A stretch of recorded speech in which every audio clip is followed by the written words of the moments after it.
Good afternoon mga ma'am, sir. Welcome to Dika Homes Mulig Turil. So, kani nga unit is available ni siya. So, 100 square meter. So, reopen ni siya. So, muna iyang likod. Na siya atop. Nakapanday na siya atop daan.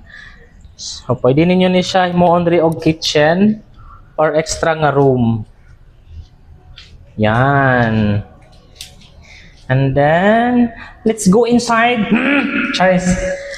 So, muna siya.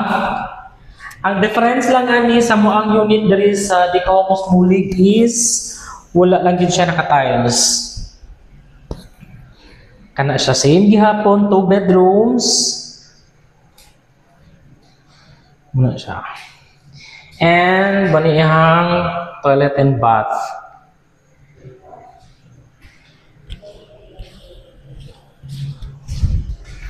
So sa mga nangita diha og balay nga duol lang diri sa Dika Homes Mulig Turil, sa mga buyers nga naa sa Turil, sa mga duol lang pud sa Turil.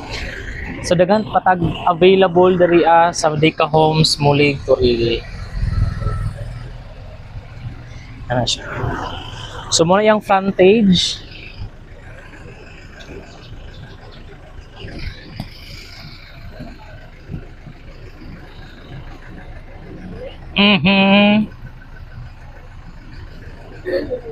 So PM na para mag-tripping ta. Habagod na everyone, bye mo.